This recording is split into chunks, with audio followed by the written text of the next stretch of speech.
about me. That's a little bit about me. That's me at Sleepaway RPG Camp, computer game camp in 1999. Here are some digital games that raised me. Shout out to Dark Sun, Shattered Lands. Thank you. These are some digital games I've played recently and enjoyed. I work for the Anti-Defamation League. So the mission of ADL, the Anti-Defamation League, is to stop the defamation of the Jewish people and secure justice and fair treatment to all. Within the ADL, I work for their Center for Technology and Society, which is focused on how do we secure justice and fair treatment to all in a digital environment. And so today we're going to talk about civil rights, right? Civil rights in terms of the law, civil rights in terms of tech platforms, and civil rights in terms of games. So let's start simple with what are civil rights. Civil rights are actions the government should take to create equal conditions for all Americans in spaces that they regulate. More colloquially, civil rights can refer to the fair treatment of citizens in U.S. society by institutions, groups, or individuals. So when we do our historic civil rights work, we're doing advocacy at the federal level, at the state level, and we're building coalitions within civil society. So we are looking to make sure that the federal and the state level folks are enforcing civil rights law. We're looking to pass law that expands civil rights for folks. And we're looking to work in partnership with other groups in order to do that. Some notable victories there, we were involved, we've been around since 1913, so we were involved in Brown versus Board of Ed and Roe v. Wade and a number of other sort of major landmark efforts. In 2009, we helped with the passing of the Matthew Shepard and James Byrd Jr. Hate Crime Prevention Act, which brings us to education and research. We create model legislation and policy based on data and legal research.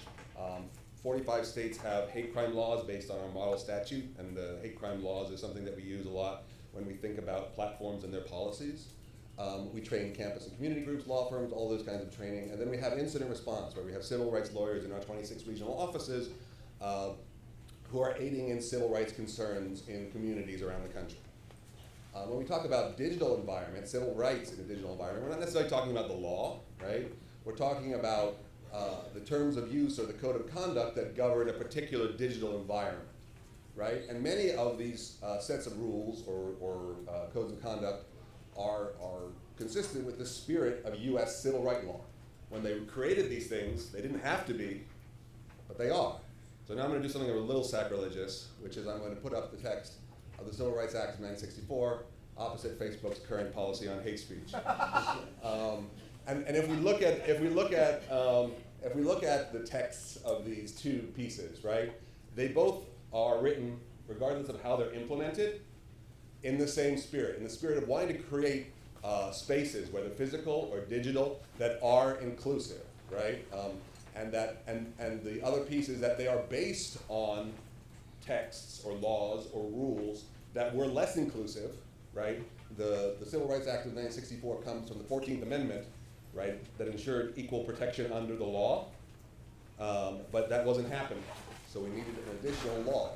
Same thing with Facebook's hate speech policy. It evolved from a much simpler, less inclusive policy, right?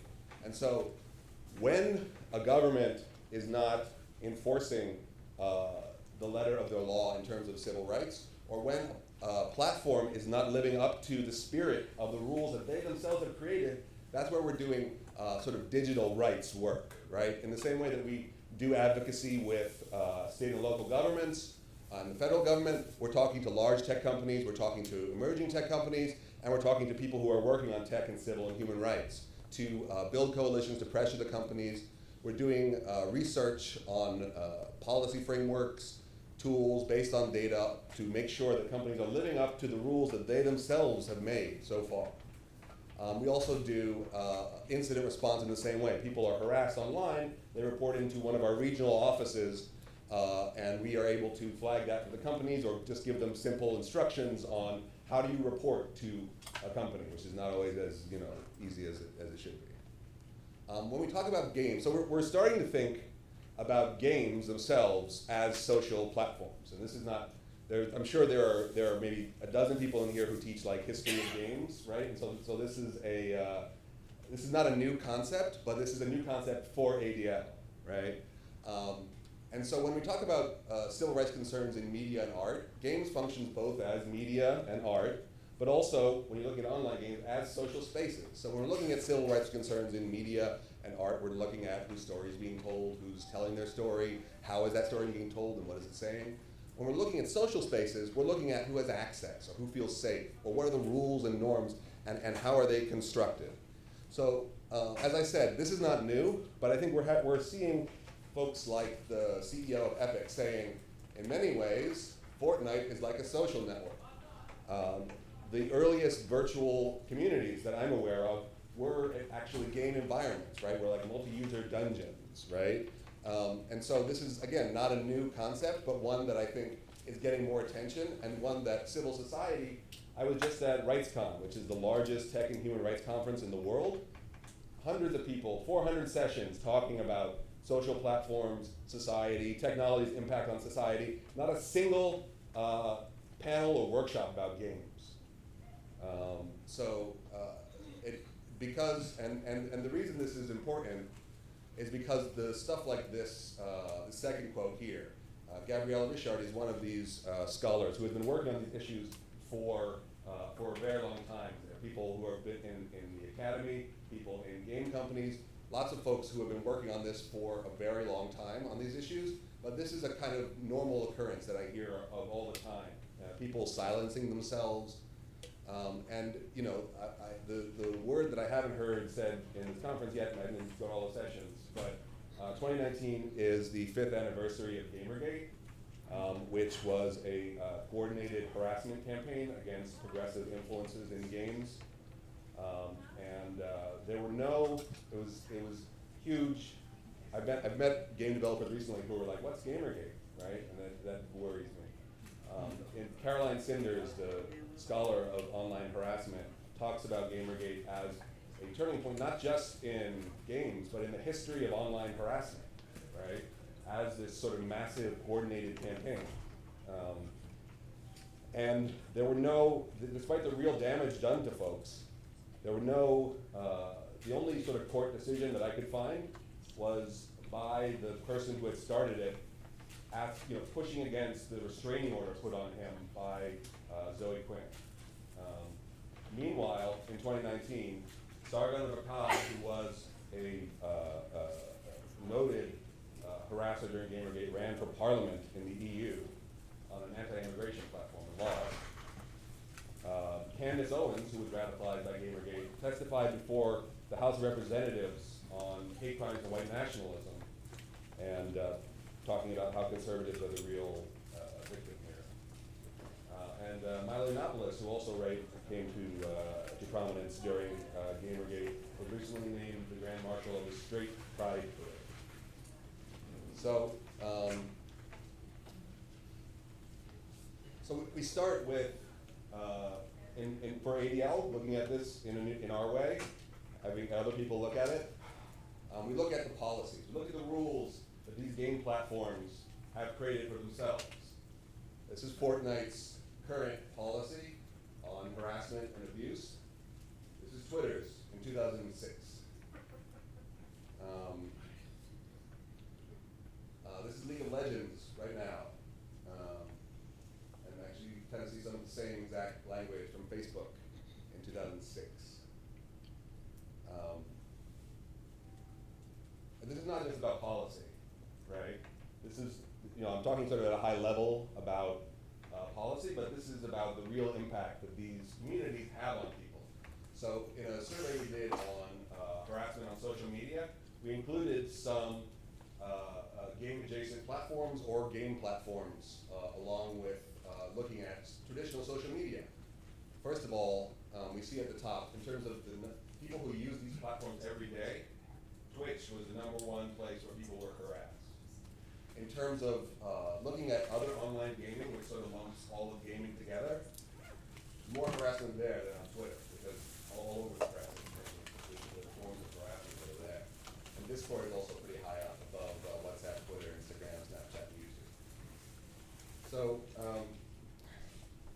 and this is, this is harassment, but it's targeted because of people's identities, right? This is the stats that we found in terms of the folks who are being targeted because of this, because of harassment on social media generally. So this is not specific to games, and it has real impact on people. people stopped, 38% of Americans stopped or changed their behavior online because of online harassment.